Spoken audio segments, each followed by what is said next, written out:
All right, hi. I'm Rob Kay, the lead designer of Guitar Hero and creator of Slope, and I'm going to do an iOS devlog for my new game, Kickabout. And I've got a newsletter that I write for Kickabout about once a month, and I figured that it'd be kind of fun to do a recording of it, upload it to YouTube, so people in the devlog community there can check it out and let me know what they think, see what you can learn from my dev process. So I'm going to jump in and just read out my newsletter. Hopefully, won't be completely boring to listen to. I think it should be pretty good. Here's a little sneak peek of the newsletter. So this is what it looks like on my website. I'm not going to have this open as I read it. I'm going to show you the fancy pictures and what's going on. So let's dive in. So Kickabout is a tabletop soccer game for iPhone and iPad that's going to launch, I am announcing in this newsletter, on June 2nd. And in this month's newsletter, I share more on the App Store plan, the metagame design, and more. So grab a drink, jump in, let's dive into it. So there's a summer of soccer coming up. Kickabout's June 2nd launch is just 10 days before the World Cup kicks off. There's going to be 8 English-speaking launch countries for Kickabout. Those will be USA, Canada, Australia, New Zealand, United Kingdom, Ireland, Singapore, and South Africa. And it's going to be a universal app for iPad and iPhone that's free to play, ad supported with a single in-app purchase to remove ads so that people can directly support indie development. I've informed Apple of my release plans early now so that they can consider writing a feature, and I've nominated Kickabout for release coverage on the App Store. And part of this process involved setting up my App Store page. So this won't go live until June, but here's a sneak peek of some of the screenshots that I've submitted for the App Store. So dragging players, win the World Tournament, collect national teams, compete for high scores, compete in 2-player mode. And you can see a lot of the work that I've been doing recently in these grabs. So that's included national team kits. So you'll see Brazil and England and Spain and Mexico in these grabs. You'll also see a little bit of this tabletop scene around the miniature pitch, as well as stadium stand pieces in the background here, which are fully assembled in these screenshots, and 7-a-side play. And I've changed to 7-a-side play from 11-a-side. Why? Well, I'm all ears to player feedback, and several playtesters have told me that 11-a-side felt a little cramped.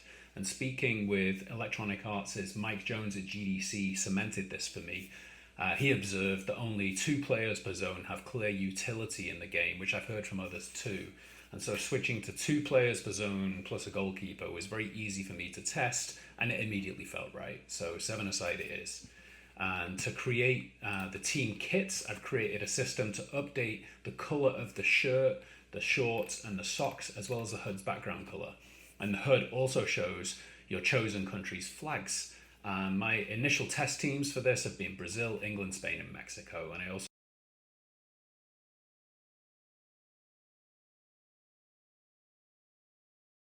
launch an incomplete looking aspect of my GDC demo was the grey grid surrounding the pitch.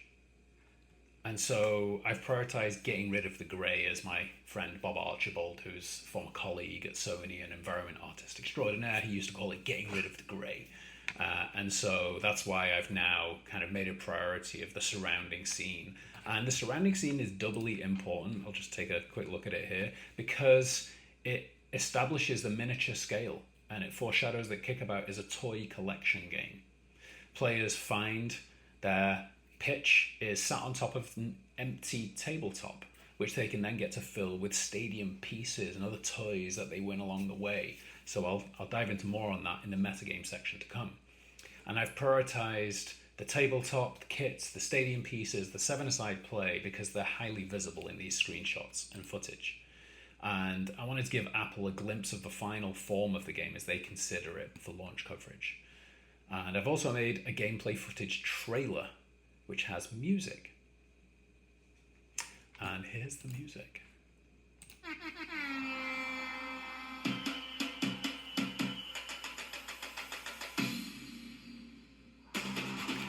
I knew that I wanted a theme song for Kickabout that evoked an international summer of soccer vibe. So I stayed up late one evening listening to a bunch of candidate tracks on Epidemic Sound, that's this website, and I immediately fell in love with the energy of this track.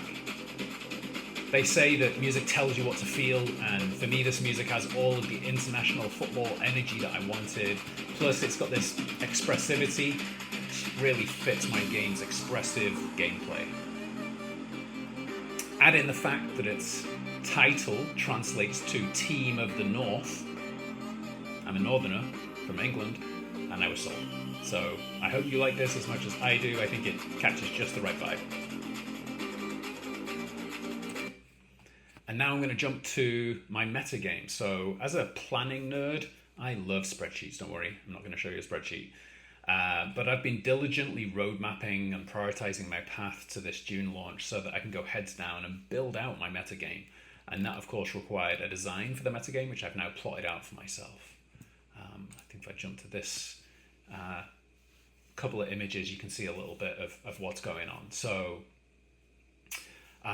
as I've mentioned in previous newsletters, I'm taking the tried and true approach here. I'm building my game from the inside out. So I build the core gameplay first, rapidly iterated it on, validated it through playtesting, and then moved to the outer layers of the meta game, which build that return motivation layer on top of the fun core loop.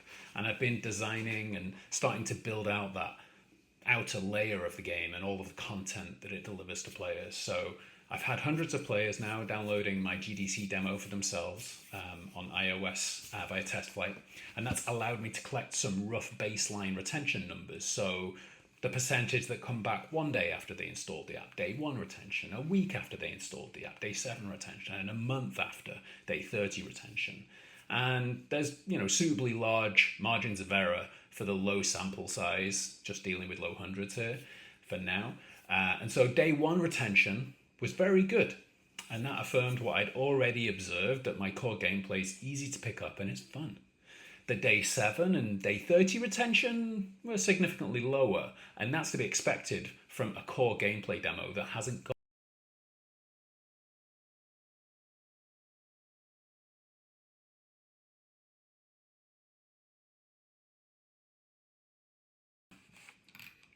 and my meta design thinking is based on 2 primary motivations: competition with yourself and others, and collection of miniature toys.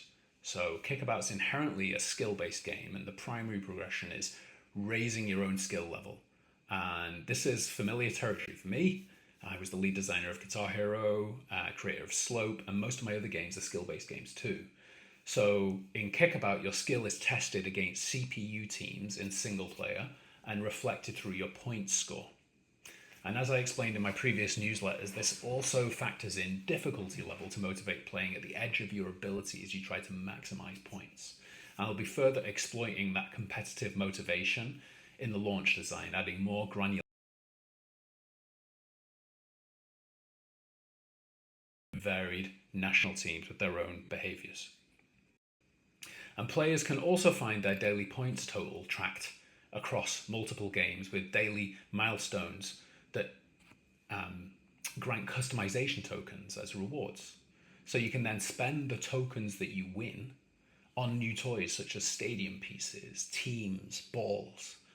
And at GDC, I met with Miniclip's Alex Rietveld, who advised me to make daily retention central to the game. And after playing lots of Subway Surfers and a slight chance of Meatballs, I took inspiration from those games' systems design for my own system design. And I'm excited to play the results myself, see how it pans out and see how it pans out with my players too.